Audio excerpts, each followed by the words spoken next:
ene kwasie ehine mebosome ne de toso nwotwe wa fempinu ne aduru mensem wa fe ne braso sense modo ayaboa no de edition editie no yede so mo se anwumre no sia kase na wakase yi mu nsem bia wo beti eni adusuafo wosuade wo akache senior high school a wo mo ye amerikatufo basi a wode etu kwan no eja tom ewo agbedrafo junction yede mu nche mu beda wo kase yi emu sanso ene dwadefo wa gboboloshi etwe se kolela go no emu na sesei enipa binum eto ball agu a ewo sa assembly no etinani ehwe afa yebekwa asante achim agogo akuafo wo kire se sese no baye no wadua ma aso kama na so gunwura mu pro ni nyina ne se kwan ya wo befa so ede ababegu krokase ma beton no ekwan ya tete apansam enti abanhye na wonye bibi emfa ho ema wo mo ensem weni afoforo bi ena eka ho donhye masim konwa kenkan ma ho se anwumre no si akase midin ede akuya echa oyi akwan memuajo afei jebrana nsem ni nche mu ankasa memfa ensomo se afei enankade beche a ankomanfo wo fra mantemu wo bekọ na ase asore pa na nso nwumre kra no enkachi ni nyina ene se akachi senior high technical school wo akachi south mainstream wo fra mantemu adusuafo wo mutu america wo kosuku foforo makwa akodi agora basi a wotimu no eja tom ema obi emprade wonya wontiri didimu it dia seda ene merade Akachi South Senior High Technical School bus and registration number GV 1079-14. Yeah, adusuafo a wono may athletes are free and so schools ahodo a ewo from Mantemu ena ejato mu ewo Akachi Agbedrafo Junction. Adom kasiama ni boni odeshebo wusu job echiremu se adusuafo yi na wonom ekọ interzonal festival a etoso aduanan song ewo Segakope. ADO1 Savior Addison eye Akachi South Mensini Fire Commander ye nam support ma eja eto ehyen ni mu no wode to yamani boni enim. So yesterday around 14 hours, and then they called that the Akachi code, the Akachi Secondary School, their bus catch up on fire. So it was on a bypass to Gankope to Abo Road. That stress. So they call and quickly we dispatch our appliance to the scene. So it was a school bus with some school material, exam material, including some schools, including some students on board. But God willing, luckily, nothing has happened to any of the students. They realized that the fire emanated from the engine, from the back. So immediately we get there, but the extent of fire, the way it was so used, but we were able to put the situation under control. Wasan katwa so say adusuafo dodo ana wonum ewo hyen ni mu no enya meto dwa wo kire mu se wonum gusoa eye nhwehwemu katwa so say adusuani bia empra na won ho ni hamanso anyera. Until we finish with our investigation, that is why I may be able to tell you the actual number on board. Because as at the time the thing happened, I am sure some of them were frightened. So the car have to come and convey them from the scene back to where they are going. They are students from the Akachi Secondary School. But the fact of the matter is now nothing has happened to any of them. Okay. Nothing else, but just some materials, some exam materials that God sent. Ejadifo awamu makola number 2 agoboloshi enso edeto aban any assembly no anim say kolela go no de ya ginsamu esansa ho ena nipa benum ede wo bola ekogu a anadwo obi akofie no no abeto bola na egu ho ena no ensuo to ya eyiri ye no kaya ye baako ena ensuo yi ede no ekoya ekokoya awrekosam senti ya mane boni kwabransia akoho no mo woni ne twetwe nkomo Adom kase ya bepiemu ewo agboboroshi market hanom gata kese a eda ha sei amanfo ato bola ya chechechechire no kotokuo mu ede agu hanom enti Adom kase ya ba si ye behwe se hwannom ene di sa adwuma no kaya bola fo na nipa bone fo no omo be ye na ya ye ton ade wa ha ne ye ka na omo didi atem ye timiti ha na ye ton ade na omo abegina one bola kaya bola wo ye de no wa didi wa atem ya ye ti ha de ye pra ye bua no na de amaka ya bola de obeji ebia na ya hwe no na wakọ obi o mbrante no biti omote ebonkum so omu hu a omo mpene na omo aba be pam omo na omo de bola no kọ tumu se sa insu e beda no first na ntisa na insu a elite kọjin by this time around no nipa bonifu bi na mana insu na esa wa se bi bukura kwa agena ya na de baba betum ka bola fu first ko mo sa bola anke so mo de kọ baabi mo to bola gu na mo de baba betum na atwoku nti insu to antumi nkọ obi kwa ya abo hye kọ de akola nkọ betum ena obu akronfo ya pa na kọ ejuro mo bu na no mo na baba betum on tama insu na atwoku nti na mabone nko a na mo da insu na yesa no okre kan bola foro mo ba na se ne be kasa na mo yeye yenye omo hwe ba te na omo ye last bi obi mpo de bola begu ha me kasa na o se ye maami fie ye papa fie no wo ye me nti asa na ha adwen ye frem bemba no so a ebi wo na omo aba na wapam omo bi wo so omo mba nti da bi omo ye da nti aban wo se wonye bibi mfa ho wo se won bra na won be bibi mfa ho cause bola na adro so nti na nso na eto ye npo ama ha nyina yiri ka nko nipa mba nti ama obi mpo wu ha obi firi ka yo ni bi wo ba obeto nso mo wu ye atwanso wa nti asra no nti won be bibi mfa ho yes as a citizen there enkenye because kware aye nsuo mimi ba akra no mo say aye nsuo kware a bibia utumi sabi o mo de bibia but ye hu ne aye all the same thing our citizen na ne ase nsuo no na say yet bi mo de ball na de o mo campaign for aka hu anaje o mo so no mo de bogum wo wada no mo de bogum ena omo to ade so kro mo hu bi in daylight kro mo hu some de kogum mo ka campaign o mo ni ogefo bia because area guys no wan hwen ni a ombebo ena omo so akomato no mo de egum sane e wonom a oton ade wa hanom esie nie se amanfo a wonom ne nam afiefie mu egege bola na amanfo tua won ka no wonom ene beto saa bola won kotokoi mu egu saa gata kese mu na nano adampo ema ensu yiri eba hanom ema ne kum kaya yoni baako adom kase kwabenansia owi agbobuloshini wa announce wonu wa woto aso ekọ kaneshi edwam eni dwadifo a wa moto banche body entos nomni ade ekọ twetwe nkomo no kire se wode na wotwe etwa mu ne toto na wotwe die hu a ene mbabo akosoro pa na akuafo ekire a osuto asesa ene ahyenti ade ane bo aye denti ene ama no baye no so ne bo aye den a wode bakro kasie mu a na wa yire so o manfo so entimento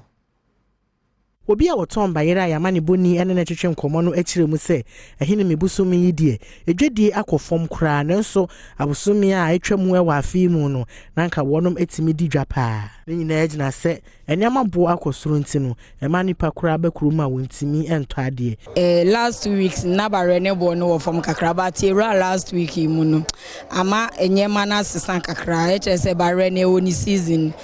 June and about for start APS na from June koni nyina price ne but ye ra October mu ye ra October mu e ko December ni mu abare ne bo ne sesa ne bo ye den enso ye nkakra di ko ra next year general mu last week yetimi bo abare mi ensa 20 cedis yetimi bo 25 yetimi bo 30 but this week ni yetimi mo abare mi ensa 20 ebi a wenya baaku 10 cedi baaku 12 cedi baaku 15 baaku 20 sanso en obi a woton tomatoes a wani amane boni atwetwe nkomo no akire mu se akuafo nyina etwa adwo esan se nsutobere no asesa ne senti wonom ntoso a wodua ye nyina asese eno ka ho bi na ama tomatoes bo ayedne yes I didn't na 3 weeks ago no na ntoso aba more but almost in so na say ni na they say ni bo ayedin panti so mo beto mo complain what you say say any da me kofa no 1008 paint rubber no say 60 konko ntoso rubber no 35 and kitwa no say 20 me ko ni so sa say anu say na me kan green ni de e wo ho say green 3000 just old currency 3 million kotoku no kokoni de say 6 million yamane boni koso a ene ofofra ono so ton banche ene brode atwetwe nkomo a wonom so akire mu se enyama bo a akosoro ni gina se de sesei ahyenti abo nyina akosoro say we sister Ghana so when we me Tony sister Ghana Esan 4 na 3 10 cedis. 5 10 cedis, 4 10 cedis. But then the time any but sisi no almost a lot of fan into ama ne bono and ni form kra to say emri bi atwam sa. Banchire de ne board kakra. Sisi a bit is 3 million. You were banchi kra almost 7 million. Bottom man and no masha no fine 7 million. It was 6 million. Born in Afako. There were 3 million. Ketwa and a 2 ketwa. It is open. You can see there 7-6. And him before Kosim Konya, I was so gakope, Nina, and I said, was Shakwaya, Tamale, Water Fund, or BGS 1 year, and after a bomb for Mension somewhere, Ecoso, Ewo, Etifidomantemono. What me to 2 year, come, a join is a man above 4 more, or Nimpenny for to train come. Swafwa was share ahunidie any NCO so Dr. Frida Kusia Prempe echire mu se Tamale Water Fund anase watershed project no eka nhyehyɛ ya wono maso ye no ene Catholic Relief Services ene kabiomufo aka won ho abomu a wo ye se de be ya obeboa manfo ama wonom enya nsuo na afi wasan so ahye ama nsuo nyina eho ate etitiri ene Volta River Basin no. I didn't know, and I know a lot of people are not even aware the effects of sun winning on our water bodies. And I think it's about time all of us, and especially the media, take up this awareness creation issue and advocacy and educate people on the effects of sun winning on our water bodies. Apart from illegal mining, apart from galamsey, we are affecting all our water bodies. And I'm afraid that some research have shown that if we are not careful, the next decade or 2, we may have to buy water. Country Director, Emma Catholic Relief Services, Daniel Mumuni echire mu se, dwumadie ni bote nyina ne se, ebeboa amamanfo enyen supa anom. Dredging is very important when you talk about the flow of water. So it's still important that dredging can happen, and when dredging happens, sand has to be moved. But we're seeing a situation where people are recklessly winning sand, sometimes even including redirecting the water bodies. You know, they create their own, banks around the water to be able to access quality sand on the other end. When that happens, it affects the flow of the water, but also increases what we call the water turbidity, and it makes it very difficult for Ghana Water Company to treat the water. It increases their production cost, but also affects their machines because the machines are not meant to process or treat water with such high turbidity. Nwachie and Executive Secretary Emma Water Resources Commission Adjoa Pencil Eden Semsei etwaso. This particular meeting is going on because the Tamale community and area communities around it face water shortage from time to time. So this workshop is to address the problems.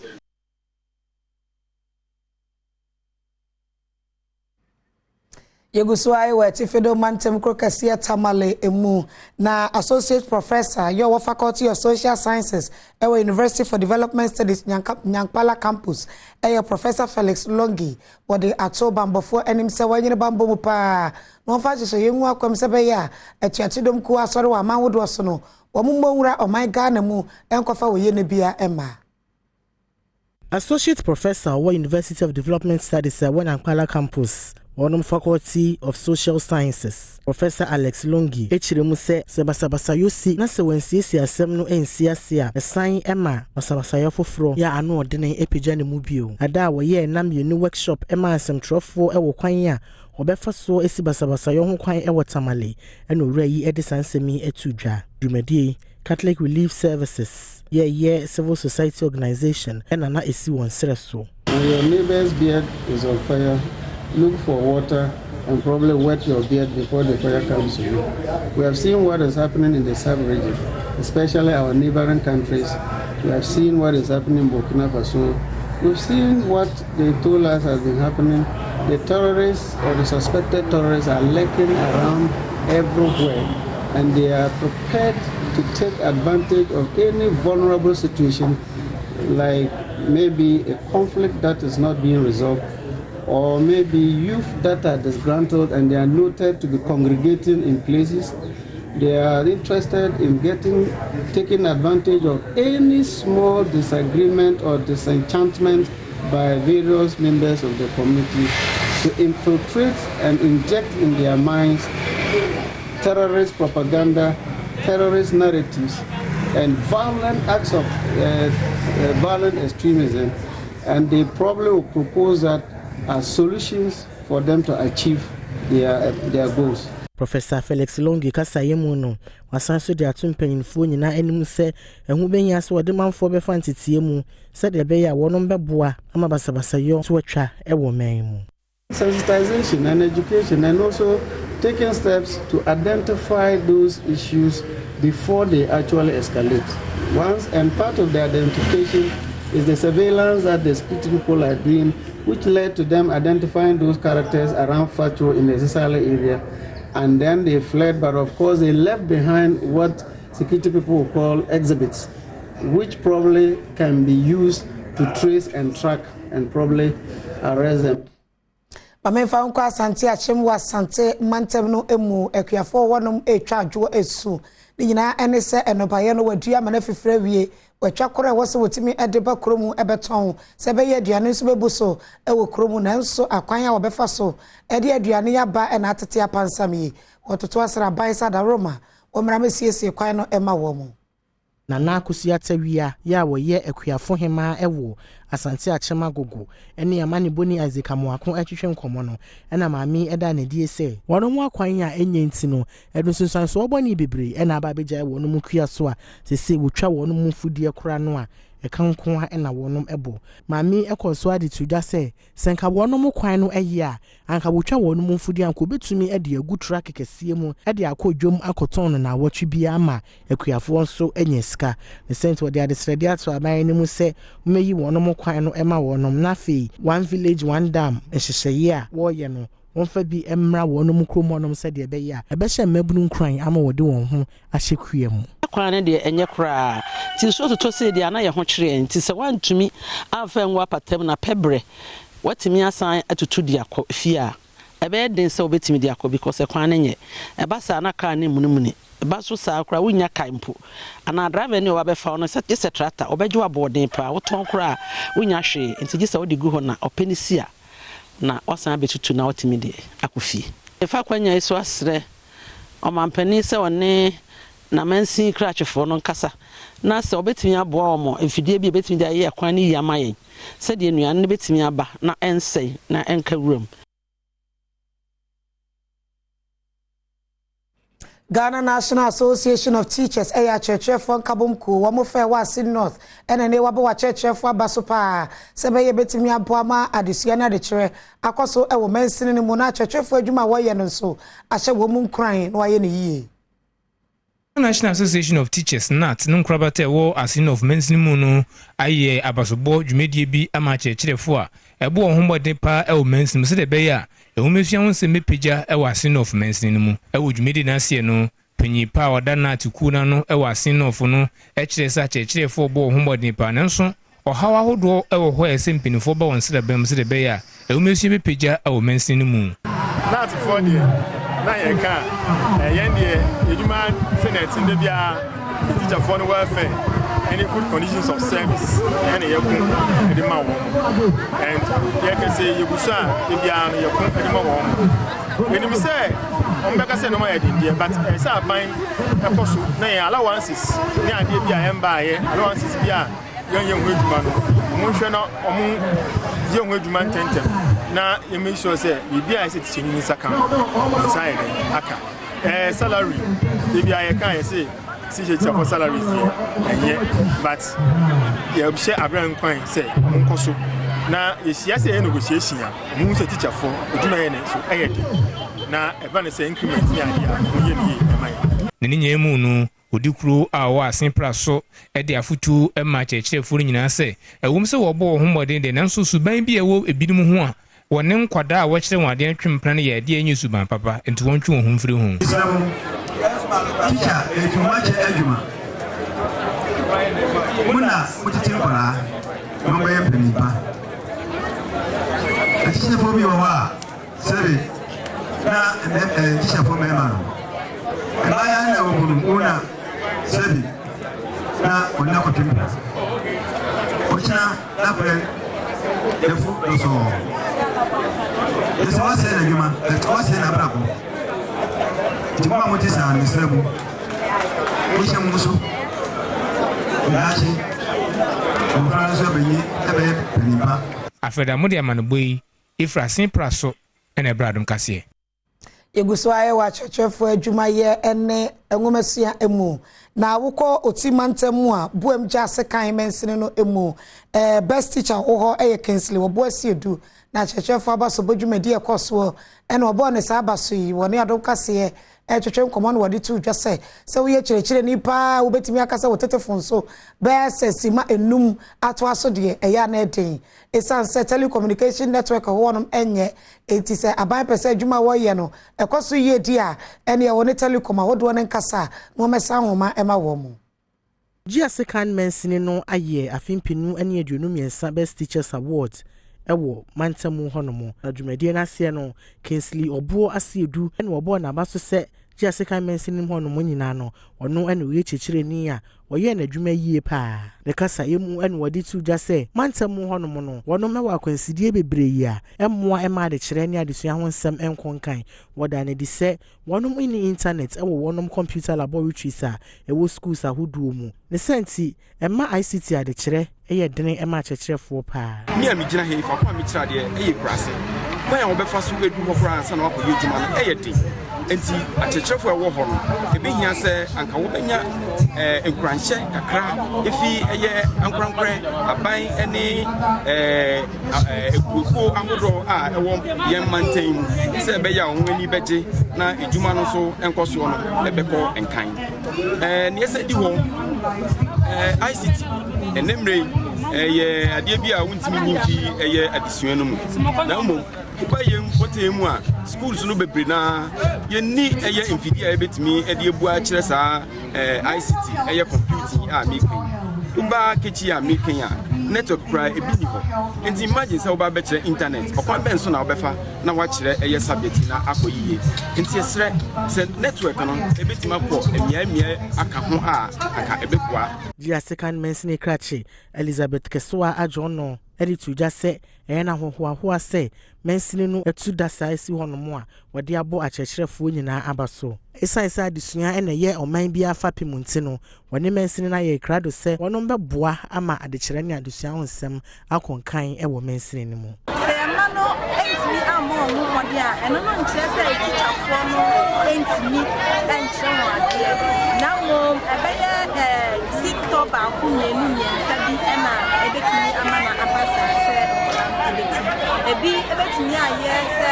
se ebe motivate a teacher for ebi betimi aye se ebe organize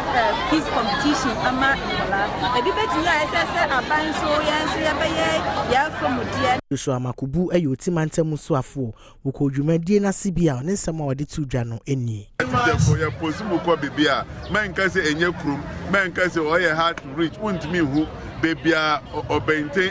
ebe free aba na se na monti ena ebenya president free eyi ebia nso aja na se wosi wu nkwa na je se nipa ne future na nso no aye da akanti mesre ya ni se mu ye den terrain is difficult but Accra Metropolitan Director of Education Mami Justine Ivy Apple wodi ato awofo enim se abai the Free Senior High School by ya ebeboa ma emofra etimi akonto asoso kukwa ya wo mu entua hwe esenti awofo ema wani enye no mpia mama no se be ya wo betimi asua de ye wodi sanse mo tujo wabra wo bie suku ba ko ano ewo enkran dwumadie yi ahemfo kabiawumfo adesuamu nimdifo ene manfo dodo na ene kɔ asie bi school dan a wabia no enema bi ewo mu eye ejanan bia kitchen resting room ema adesuafo ene achechirefo ena afi achechirefo atenaye abra Accra Metropolitan Director of Education Justin Ivy Apple ene yamani boni etwetwe nkomo no ene ode ato awofo nyina anim se oma wo no ma adesua ehia wo no pa the education director is a semi double education say from here go school na uko school kakra what you add knowledge to the wisdom that you or the amount. Tina make us say, now school JSS class KG class 1 to class 6, JSS 1 to JSS 3, JSS now. This is into us only one. Maintain this about this free SHS. Just a young papa. Wakai Kwe South, I'm not Shibejani, Dakwa Newman, editor just say, well, no dear, why ya crado, so Bebua Ama, at the sound some, I can't kind of about 1 percent so on a monafi. To me, Mufonso Abrabo, Etumia Conkain. One classroom, or free in our chair. Yen to me, enrolling more children. And it's Naya, Mamping, maybe the Legotai say, yeah, SDG 4, no, say quality education, never provide quality education. Yen, you so more a baby into your dream, na you could get fun. So we bet me a fan here, my you bet me a KG, I'm from KG1 being in class, KG2 being in class, not class 1 and so being in class. So that's one more chair man here and interfere with each class. Into your net, you better than me. Douglas Anofel, and a Bejina, Accra Metropolitan Assembly, Chief Executive and Name Ewoju Medina say, on also in someone with the two no any. The dance here, Assembly, Element Education. So yeah, you walk over the medium term, any constituencies. Yes, some metros in Sanwa, you walk over Accra Metropolitan area. The Benya educational infrastructure facilities. Free senior high school policy now by the bar. And then Nipa Dom, Palanco Boa, Abba school enrollment are increasing. This may absorb us, rationing. Celebrate our good. Ola Girls Senior High School, Ewa Ahafu Kenya say number 2. Ene wapa abejafo dunaya wamo ena ebedwindwin suku no ho ewontoma na dwumedi na say ena Ghana Education Service afu mantamu kwanchefo Lucia Mankra ekobi a wode to wamo nim se wabai won resa into asosuku a wodo a ewo mantamu ni mo no wode mpuntu ebeba honom se be ya adesuafo nso ebetimi enya adwempa ewa adesuamu na adesua so etimi akoso yi. Girls SHS Eda Wonom Board of Governors no edi no na hafo mantamu panyi kwankyerefo a wo Ghana Education Service Lucy Ama Ankra echire mu se ehu behia se kuya wonom ada na die no wodi wonim die ebeboa school no se de be ya adekyere ne adesua ho nsem ebetumi akonkan woda na di se ekuo yi sesei asodie kese pa ene da won so san se school no ewa ahokyere bebre ya ne senti wodwendwene ho no opa akwan pa obeyi sa ahokyere ne nyina Juma pa old board in the year no ama page school na bedroom pempensua edri sa Juma pa na me pese omonso ebeye na emomumpo no omaye de chance na enyema bia old board members ni di si omani so anka omo ya ebi wo ho omantimi anya wie no oma beto aso no omaye wie no omonso aye omo de aka ho ba school no etumpon akonanim Buachibefi Williams ena ye dwemtenani a woda Board of Governors ano oni amani boni samiasa renkomo twetwe mu no ena wodi tuja se bedwekuo na yakrado se hawo school ne na mu nyina no obehwe no asoso ano ama wonom na ye bewurawura se be ya ebetimi di impuntuo enso e de abre school no se the headmistress e kan sister kan ye no board ne odwumadie bebredi planning ene niema aka nyina no enti ogidie ne arehemu se and that's so sorry any Ghana Education Service any ministry e de amaye no nso any awofo de ahye mu no e betimi aboa ma school no afa ne ntoma pa efra wo fra ntoma papa de na nso se be ya emu betimi ayeduru Enumero si akase na oguso a wo hye ewo Adom TV so na so braso se meton kramis ro tweme e koba de aka chi no doso me de beso mu Meda says when you abotre atwem ya fe yento ayensem no eso emfimfim mantemu Ghana Football Association titreni Robert Otieko Duncan ene wasaya to abama ne biem se wan santina konwa so mfie na na adwuma pa wo hyase no onwie se be ye agokansie e won mfimfim mantemu no ebetimi akonka ne bia so o my Ghana nso Otieku Duncan nkoa ene ginaye eprese obeto no so aba se dwemtenani a wobeda mfimfini mantam mu kansie kuo no ano san se obia ene nansi akan na bra abato no ba wiye no esi ahenefo anu wonom ewo honom nyina eto wonom aba ema no abra woni amane boni Mohammed Radiudin Rasco etwetwe nkomo no ene owura yi edi ato ball bofo nyina animu se wonka won hummu se de be ya enkan kro ebeba agokansie agudie ni mu. Division 1. Now we have 6. Ashanti was having about 9, Western 5, Western 4, Central Region 3. But now we are dominating with 6 Division 1 clubs. So I know definitely what I've said will come to pass. I will give them premium. I will support them. My comment is let's unite. Central Region, unity for us to move forward. Bashiru Hayford, Infinity Mantamu Executive Council Ekuba. Wotu Kanebo Lebofo say one person where coaches Nina will say, Omodia so be penny DNB. I can't. Pressing them to eschew complacency and I know all so that they can open their heart and learn more because learning has no end. Once we learn, we continue to learn. General Superintendent Awada Assemblies of God Ghana no area Reverend Stephen Wengam or the atu just say emfa wo say my Ghana yakwa wo yeye mu osikasemu a yakwa IMF no makwa akobobosia so what the IMF sika nyina ma yense emfa me yo my Ghana ye no manfo ye tim no ye ndi no kore ansesa ya adwen bone a enya de sikasem betuto ye wo my Ghana da.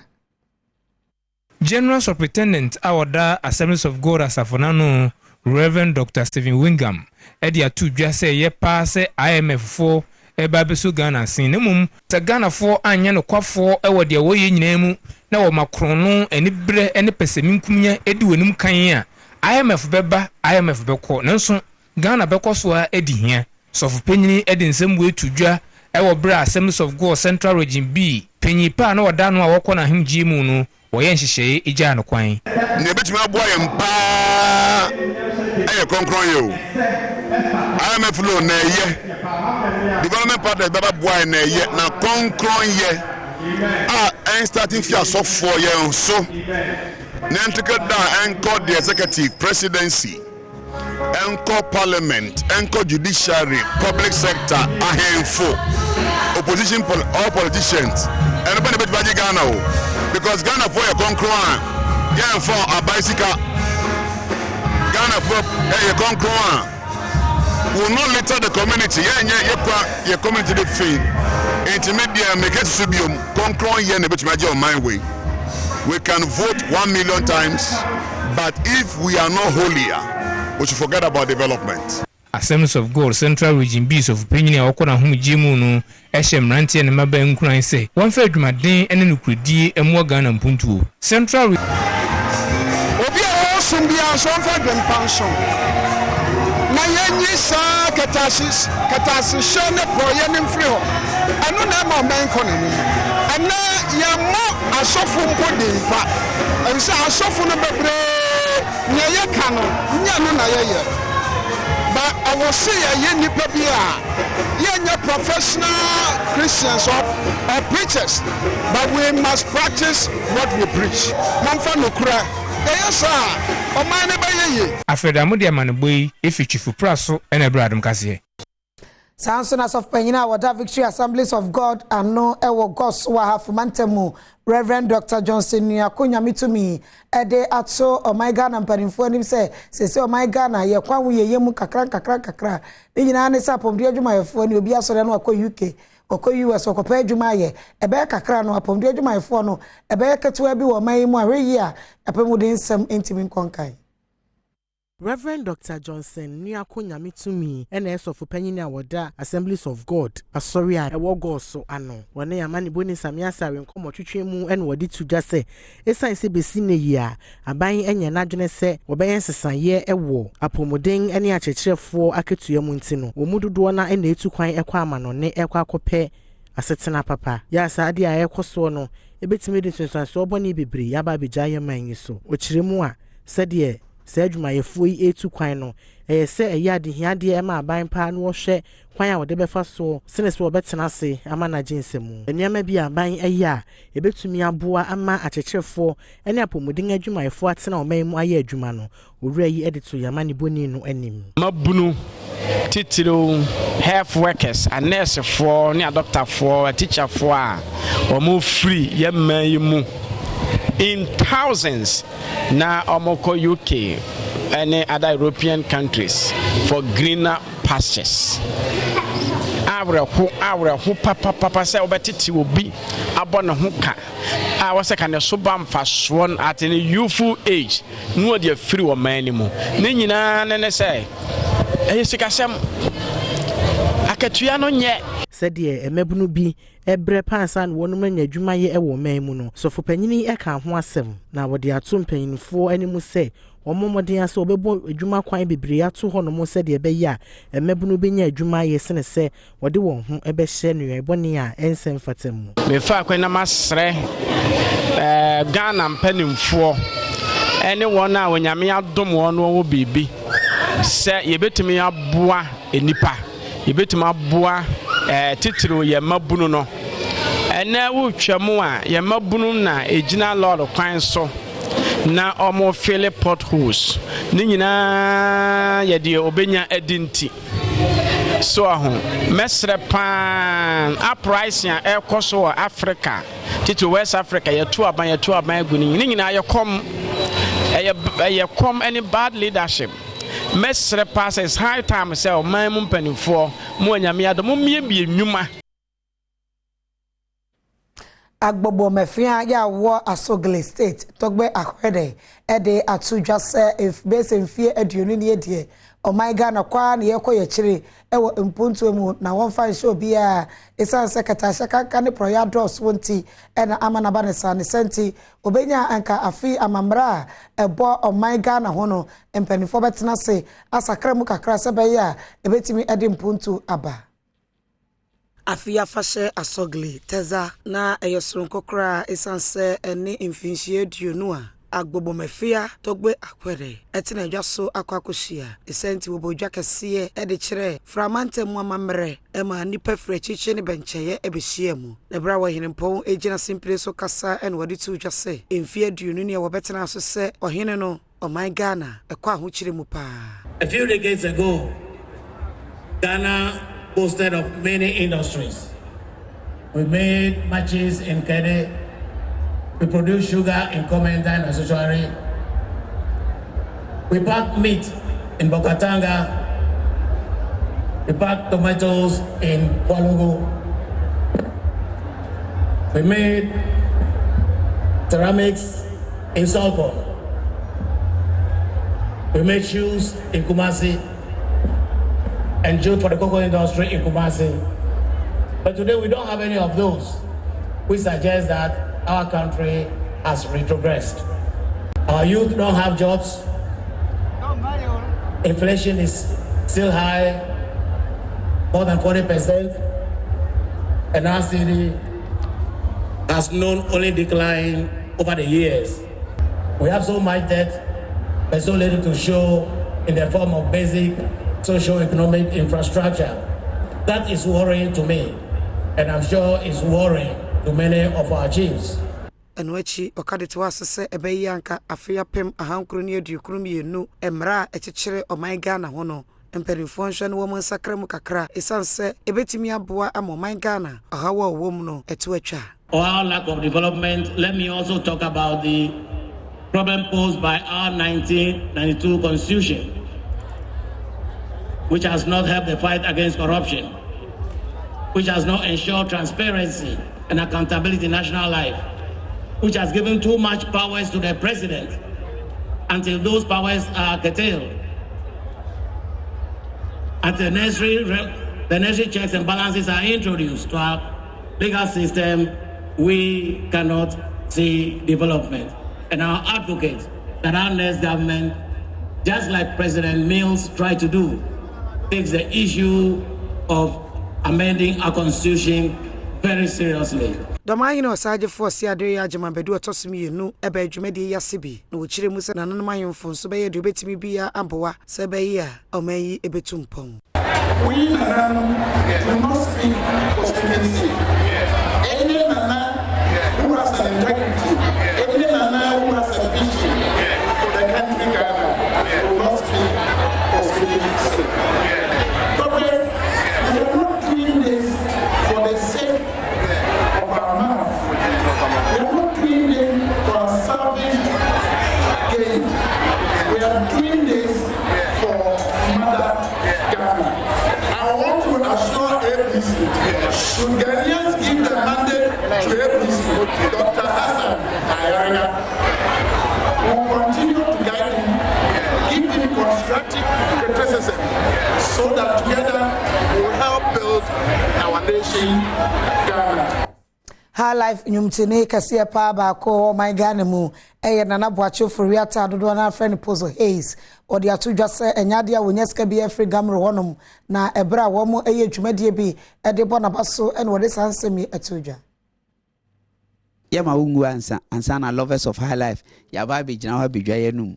nyame hira ono nya okese anti o citation ni akade aka ye wiewe ya na ye nwie. Lovers of High Life Ghana eye kua wonom afa to won ho so se anyomtofo a wabo High Life nyom ewo Ghana hanom a wonom nyom eden sesaye eni mpuntu abanipa brabo mu no wobebo wonom aba so na wonom dwumadie no afi ni etosom yensa na waye yi a wabo nana boachi oforiata nipa dodo na anim se fa ne Pozo Hayes abaso adwumadie na se no ena owura no editu dwa se ne nyom a watu bebrebe nyina ekire no enya ade se wonya sika papa bia efri Ghana Music Rights Organization a etwa won tie frɛ wonom gamu ehonom woda ne di se afimu nyina no sika kase a wotumi nya efri asoyi honom eye Ghana sika no 200 Ghana cedis ena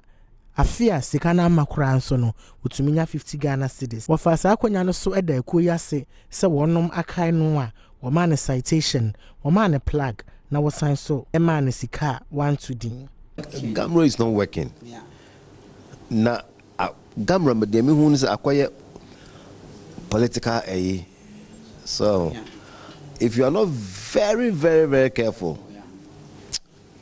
only the Gamro you be see form. Yeah, be best we juma na ma. Until me I don't have anything, but you don't get anything from Gamro, and they no credit that why say okay. Yeah. Nothing. The people have 50 cedis, 200 Ghana, 100 Ghana. I mean, how? A whole year? What? I mean, it's unbelievable. Kalosechi time, no?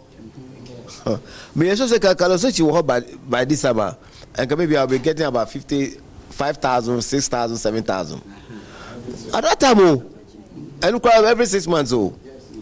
but you know, it's not like that this way. Catch you, Kwame Apia, Chief Patron Emma Lovers of High Life Ghana and she sheye bia se sei Gamro edi begu akwan mu se de be ebeboa amanyum to fosika emu aye duro no odi tudwa Kalosechi time no na emu ode simply because na ASOG audiovisual right we no monka ho na copy Ghana nka ho nti na sika ni nyina ba musicians ho say CMOs miensa na eche those days na cassette any CD adwuma ene hwenya dwuma pen drive no krampo sen na eba ba se nyame ncha de ma menka sem den kire omo apasi bill no parliament sana efi 4 days ibe imeti yes ene ye the smartphones any iPhones laptops nyina be kan obi ba nyame aya adomu a taxes omo gi o phones so na omo de ye chefa be ma yen no bibia be ye ne ye nya man so twen ne court enu achi ena nana Kwame Wusuba na hene a ono ene wati ekuyi ede adesrede ato corporate Ghana enimu se womwa wonom se de be ya obetumi akoso a abo anyomtofo abaso ya start I hate the corporate world ye pemwa for yen legacy nti corporate world se mo hwe ya ye ba aya mo my audience no na muntie yen Sukupe nyina wadani we Dubia Senior High School ano Christopher Apia Mensa edi ato omanfo anim se aban epese woboa etete mabunu no wonsa no adwuma mu nti en wode TVET ebaye senti adesuafo fa won ho anyim na ebraso na nto asoso yi wo kwa akoyi bi no akwa wode TVET nso ahye wadwenem se wo honom na boa watete wonsa no adwuma mu Suku penyina wode new Edubiase Senior High School ano Christopher Piamensa ene yamane boni Isaac no menyo twetwe nkomo de sansem wetu dwabra wo bie exhibition ano ewo suku nim o kire se ewo muse suku no wo helpi ya obehwe se aban ebeboa wo modie nanso TVET aban de aba no o my Ghana ensom se beye betete emabunu no wonsa no adwuma yemu enei se akora no wie school na wo wode nsa no adwuma if is unemployed graduate no enka etwatwa eti yane abaya adwen se na technical education vocational education no yesu na ya adwati no hwe machi ha enkora no atimi apempam tare different styles wo machi ha wo so hwe bonkum so ha wo donuts ha wo cake wa wo birthday cake wa ha yesa omusa leather horse empaboa pa hwe ni mu ha omu aye mpaboa kama ebi so aye painting enti ensa no dwuma aba no ebo ho dawro no menua aduru bra wo se ye nyina ye boa enti uba ni Edubiase Senior School ya so aba botae a sinani so se obema nei no nipa be wie school a o metra fie kwa no ye nyina ye boa amasa na ni su ade hu abaye krabebe enwachi adanse south enwumasiya kwanchefo Ebenezer Kofia Sare ebo adusuafo wode sua ebe wieye abaso ewo enwuma wo ye ochese wo wie school yi wo gidi ye se ebeboa wo no mankasa Medie ayes nko esanse ne dikan a new Edubiase Senior High mo ye exhibition a etise nsanu nyuma vocational and technical department no ada na di ene no beboa pa enkanka ma ye mofra daachi o me fi school mo hanmo akwa bonten sra mofra ni nyina enkanka wona afi o mo ba beko SHS no se bebre na mo ye selection na o mo ntwa o mani enhwe TVET and STEM schools no esanse sa mre na ye chiwempo pass and forget ye ba bebre kra certificate ye university e bi kra first and second degree adwuma kra munya bi enye enti no se onwu sua nema be mo nsa no adwuma na so won pia wana nkasa na won kakra mu no ombetimi aye bibie for nsa no se ne be a ombetimi nya won nsa no aduane edi dashi sansa awofo no obi a person ba be doctor obi be se obi a be lawyer na ade but yen hwe nkwala no nyame adoma chede a ye de ama nkwala no na yen push om enkosa area no sene be ya woni wie school ensa amefa nko Obuasi East Mainstream Asante Mantemu wona abehu Jimiso Kakraba Methodist Primary School na suku peyina wode school ya no echra oba hono mu a adesuafo ba bia wote no enye ne senti Ghana Education Service ankronkron ni nyimekwa wodo enka wonsase no mamesiesi honom ema adesuafo yi Adom kase amane boni Isaac no menyo ene headmistress a owo Jimiso route ofori etwetwem komo wabra obi ekoye wo mu adoye ene odi tu dwase sese wo besukumu ono mu a ejanan bia ni ho library adesuafo nso bekwa akosua de nso a onsi bi ema wo mu na wo hwese de wo mu suku dan no enho asia ya wo hiansiesie pa ne senti Ghana Education Service ni aban entwa wani emebo awo mu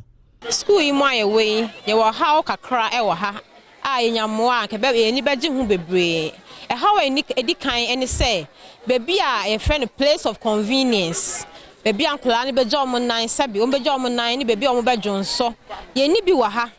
de wo ye de be om jonso ni so krampo no eni tibia papem